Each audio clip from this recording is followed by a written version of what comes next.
Good morning to all of student and welcome to my channel tricky science. आज हम class 10 में जंतु तथा पौधों में नियंत्रण एवं समन्वय इस चैप्टर का पीडीएफ हमने भेज दिया था। अब बारी है इस चैप्टर से रिलेटेड कुछ महत्वपूर्ण प्रश्नों का वीडियो बनाने की। इसी क्रम में आज हम लोग नर्वस सिस्टम को लेके आए हुए हैं। नर्वस सिस्टम में जैसे जो हमारा तंत्रिका तंत्र है, तंत्रिका तंत्र व्यवस्थित क्रम में किस रूप में निर्धारित है, ठीक, इसकी क्या क्या संरचनाएं हैं, तंत्रिका तंत्र का कार्य क्या है, इन सारी चीज़ों पे हम लोग ब्रीफ में डिस्कशन करेंगे, कोशिश करेंगे समझने की। तो अगर आप चैनल पे नए हैं तो प्लीज़ चैनल को सब्सक्राइब करें, लाइक करें, शेयर करें और कमेंट्स करें। तो चलिए हम लोग शुरू करते हैं। तंत्रिका तंत्र नर्वस सिस्टम, और नर्वस सिस्टम में तंत्रिका ऊतक क्या है, जैसे लिखा है देख सकते हैं कि तंत्रिका तंत्र किसका बना होता है, तंत्रिका ऊतक का बना होता है, और यह तंत्रिका कोशिकाओं या न्यूरॉन्स का बना होता है। तंत्रिका तंत्र तंत्रिका ऊतक का बना होता है और यह किसका होता है, तो तंत्रिका कोशिकाओं या न्यूरॉन्स का बना हुआ होता है। ठीक, समझने की कोशिश कीजिएगा। तंत्रिका तंत्र की ये एक तंत्रिका कोशिका या न्यूरॉन की एक संरचना है, दिखाई दे रही है। जो इस संरचना में देखिए क्या क्या चीजें पाई जाती हैं। पहले ये चीज समझ लेते हैं क्या क्या चीजें पाई जाती हैं, कि इनका कार्य क्या है, इन सारी चीजों पर डिस्कशन करेंगे। तो ऊपर की ओर जो ये प्रवर्ध निकले हुए होते हैं, इनको हम कहते हैं डेंड्राइट्स। क्या बोलते हैं, डेंड्राइट्स, और हिंदी में इसको ध्रुविका कहते हैं। और इसके नीचे की ओर जहां से ये प्रवर्ध निकलते हैं, ठीक, करें मतलब डेंड्राइट्स क्या है, ऊपरी भाग, सबसे ऊपर प्रवर्ध का एकदम ऊपरी भाग जो होता है वो डेंड्राइट्स कहलाता है। जहां से प्रवर्ध निकलते हैं उसको डेंड्रान्स कहते हैं। ये बीच में कोशिका का या साइटोन होता है, जिसको साइटोन कहते हैं, और बीचों बीच क्या पाया जाता है, न्यूक्लियस या केंद्रक पाया जाता है। नीचे वाला भाग क्या कहलाता है, एक्सॉन कहलाता है। और इसके बाद ये जो संरचना आपको दिखाई दे रही है, ठीक, इस संरचना को हम बोलते हैं माइलिन शीथ। क्या बोलते हैं, माइलिन शीथ। पूरा ऊपर से और नीचे वाले छोर तक पूरी की पूरी एक क्रम में निर्धारित होती है, और दो माइलिन शीथ के बीच का जो गैप होता है, उस गैप को हम क्या बोलते हैं, रैनवियर नोच करते हैं। यह क्या करती है, दो माइलिन शीथ को आपस में जोड़े रखने का कार्य करती है, और इसको हम बोलते हैं रैनवियर नोट्स। इसके बाद नीचे की ओर आते हैं तो एक्सान का अंतिम सिरा होता है, ये हमारी पेशियां हैं, और ये वाला भाग जो इस तरीके से यहाँ पे निकला हुआ है, इसको बोलते हैं सिनेप्टिक घुंडियाँ। तो चलिए आगे समझने की कोशिश करते हैं कि तंत्रिका तंत्र तंत्रिका ऊतक क्या है, इन सारी चीज़ों को ब्रीफ में समझते हैं। तो तंत्रिका कोशिका या न्यूरॉन की अगर संरचना को हम देखेंगे, तंत्रिका कोशिका या न्यूरॉन की, तो यह 1.5 से 2 मीटर लंबी होती है। कैसी होती है, 1.5 से 2 मीटर लंबी संरचना होती है। प्रत्येक तंत्रिका कोशिकाओं के 3 भाग होते हैं। ठीक, कौन कौन से 3 भाग होते हैं, कोशिका का या साइटोन, ये आप देख सकते हैं यहाँ लिखा हुआ है, इसको साइटोन भी कहते हैं। पहला भाग है कोशिका का या साइटोन, दूसरा भाग है डेंड्राइट, डेंड्राइट ऊपर वाला भाग, और तीसरा भाग है एक्सॉन। इन्हीं 3 भागों से मिलके जो हमारी तंत्रिका कोशिका होती है वो बनी हुई होती है, और यही 3 भाग इन तंत्रिका कोशिकाओं में महत्वपूर्ण योगदान देते हैं।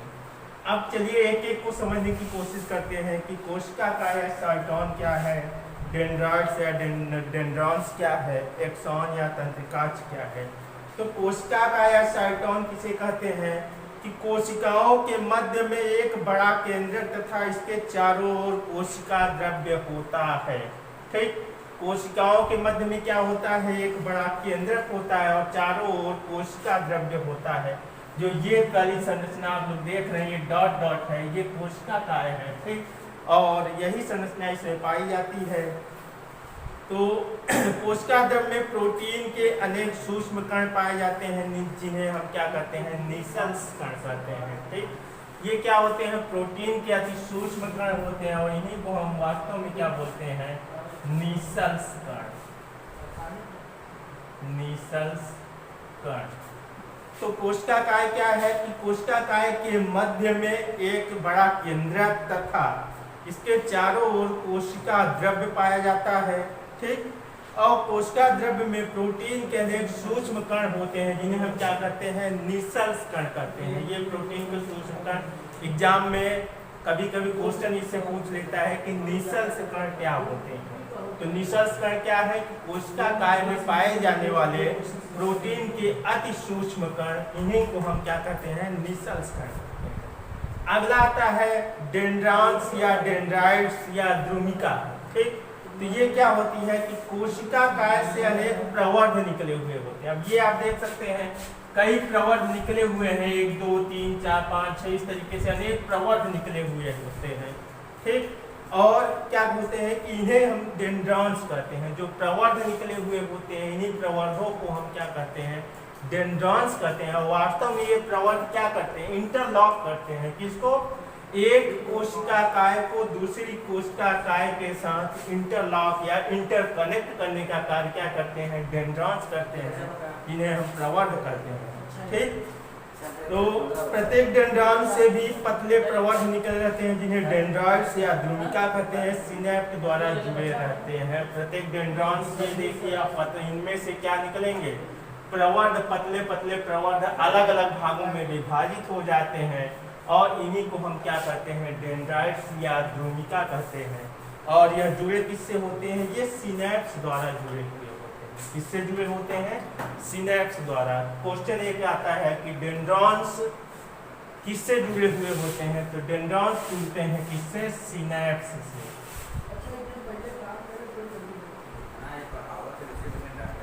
ठीक। अगला नंबर आता है कि एक्सॉन या तंत्रिकाक्ष क्या है। तो एक्सॉन का भाग कौन सा है, ये नीचे वाला भाग आप लोग देख सकते हैं, ये कौन सा भाग बताता है, एक्सॉन कहलाता है। इसी को हम तंत्रिकाक्ष कहते हैं। तो इसको अगर समझने की कोशिश करें तो साइटन या कोशिकाकाय से निकले हुए जो प्रवर्ध, ऊपर की ओर जो प्रवर्ध निकले हुए हैं, ठीक, ये प्रवर्ध लंबे और मोटे होते हैं जिसे एक्सॉन कहते हैं। एक्सॉन के चारों ओर न्यूरिलेमा नामक झिल्ली पाई जाती है। कौन सी झिल्ली होती है, न्यूरिलेमा नामक झिल्ली पाई जाती है। किसके चारों ओर, एक्सॉन के चारों ओर।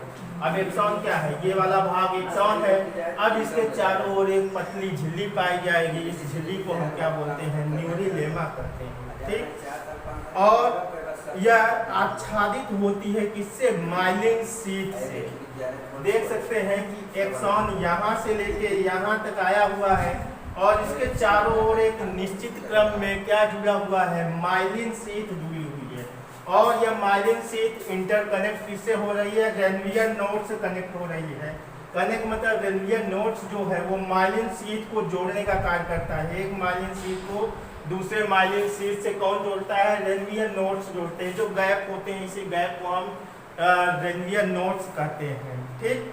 एक्सॉन के अंतिम सिरों पे घुंडी जैसी रचनाएं पाई जाती हैं। आप लोग नीचे देख सकते हैं, लार्ज सिरा जो है इसमें घुंडी नुमा संरचना पाई जाती है जिसको हम सिनेप्टिक घुंडियां भी कहते हैं, ठीक। और ये घुंडियां दूसरे तंत्रिका कोशिकाओं के डेंड्रॉन्स के साथ संबंध स्थापित करती हैं, ठीक। अब आइए हम लोग देखते हैं कि कार्य के आधार पर तंत्रिका कोशिकाओं को कितने भागों में विभाजित किया गया है। तो कार्य के आधार पर तंत्रिका कोशिकाओं को कितने भागों में, 3 भागों में विभाजित किया गया है। नंबर 1 हमारा कहलाता है सेंसरी न्यूरॉन्स, नंबर 2 है मोटर न्यूरॉन्स और नंबर 3 है इंटर न्यूरॉन्स। तो संवेदी तंत्रिका कोशिका जिसको हम सेंसरी न्यूरॉन्स कहते हैं, चालक या प्रेरक तंत्रिका कोशिका जिसको मोटर न्यूरॉन्स कहते हैं, साचर तंत्रिका कोशिका इसको हम बोलते हैं इंटर न्यूरॉन्स। तो तंत्रिका कोशिकाओं के कितने भाग होते हैं, 3 भाग होते हैं। किसके आधार पे, कार्य के आधार पे। और उन 3 भागों को क्या क्या बोलते हैं, sensory neurons, motor neurons and inter neurons. तो सेंसरी न्यूरॉन्स का क्या कार्य है कि वास्तव में जैसा समझ में अभी आ रहा है कि सेंसरी मतलब संवेदी, और संवेदी मतलब कहाँ पाए जाएंगे, संवेदी अंगों में ही पाए जाएंगे। संवेदनाओं को ग्रहण करेंगे। और हमारे संवेदी अंग कौन कौन से हैं, संवेदी अंग हैं हमारी त्वचा, हमारी आँख, हमारी नाक, ठीक, ये सब क्या है, संवेदी अंग है। जैसे अब संवेदी अंगों से क्या होगा, संवेदी आवेगों को ग्रहण करेंगे। जो संवेदी अंग होंगे वे किस तरह के आवेग को, संवेदी आवेग को ग्रहण करेंगे, ठीक। दूसरा आता है चालक या प्रेरक तंत्रिका कोशिका। ये क्या करते हैं कि तंत्रिकाओं को सीएनएस से लेकर पेशियों एवं ग्रंथियों तक पहुंचाते हैं। सीएनएस का मतलब होता है सेंट्रल नर्वस सिस्टम, और इसको हिंदी में बोलते हैं केंद्रीय तंत्रिका तंत्र। केंद्रीय तंत्रिका तंत्र इसको बोलते हैं इंग्लिश में सेंट्रल नर्वस सिस्टम, और शॉर्ट फॉर्म में ही इसको कहते हैं सीएनएस। तो मोटर न्यूरॉन्स क्या करते हैं कि प्रतिक्रियाओं को सीएनएस से लेकर पेशियों एवं ग्रंथियों तक पहुंचाती हैं। अब इसका उदाहरण समझिए, प्रतिक्रियाएं कैसे, जैसे कोई गर्म चीज है, ठीक, वो गर्म चीज हमारे हाथ में छू गई या हम उसके संपर्क में आ गए, तो वो तो क्या हुई कि छूना एक क्रिया हुई, लेकिन क्रिया के विपरीत एक क्या होती है, प्रतिक्रिया होती है। मतलब जैसे ही हमने टच किया किसी गर्म चीज को, तो हमको क्या एहसास हुआ, हमको वो चीज गर्म है, मतलब वो उसमें गर्मी की एहसास हुई, और उस एहसास को प्रतिक्रियाओं के माध्यम से हम कहाँ पे, केंद्रीय तंत्रिका तंत्र से होते हुए कहाँ लेके जाता है, पेशियों एवं ग्रंथियों तक पहुँचाता है, जिससे हम आगे का कार्य करते, जैसे हाथ को तेजी से झटक देते हैं, ठीक। तो क्या हुआ, ये प्रतिक्रिया हुई। क्रिया क्या हुई, जैसे गर्म वस्तुओं के संपर्क में आ जाना, तो वो तो क्रिया हुई, लेकिन इस कार्य को करेगा कौन, इस कार्य को मोटर न्यूरॉन्स करते हैं। किसके माध्यम से, सीएनएस के माध्यम से, केंद्रीय तंत्रिका तंत्र के माध्यम से पेशियों एवं ग्रंथियों तक पहुंचाने का कार्य। इसी क्रम में अगला आता है साहचर्य तंत्रिका कोशिका या इंटर न्यूरॉन्स, ठीक, या एसोसिएशन न्यूरॉन्स। इसको एसोसिएशन न्यूरॉन्स या इंटर न्यूरॉन्स भी कहते हैं। अब साहचर्य तंत्रिका कोशिका क्या है कि संवेदी एवं चालक के बीच संबंध स्थापित करती है, ठीक। यह क्या करती है कि सेंसरी न्यूरॉन्स और मोटर न्यूरॉन्स के बीच में एक संबंध स्थापित करती है, ठीक। संवेदी चालक तंत्रिका कोशिकाओं के बीच संबंध स्थापित करती है। कहने का मतलब दोनों को कार्य करने के लिए क्या करती है, प्रेरित करती है, कौन, इंटर न्यूरॉन्स, ठीक। तो ये सारी चीजें थी हमारा तंत्रिका तंत्र से, ठीक। अगले वीडियो में हम लोग तंत्रिका तंत्र की कार्य विधि के बारे में समझेंगे। इसकी मैकेनिज्म क्या होती है, क्या क्या क्रियाएं होती हैं, संवेदी उद्दीपन क्या होता है, आवेग क्या होता है, उन सारी चीजों को समझने की कोशिश करेंगे, ठीक। तो आज के लिए इतना ही। जो चीजें ना समझ में आए उसको कमेंट्स करिएगा, आगे के वीडियो में उसको समझाने की कोशिश करेंगे। Thank you so much.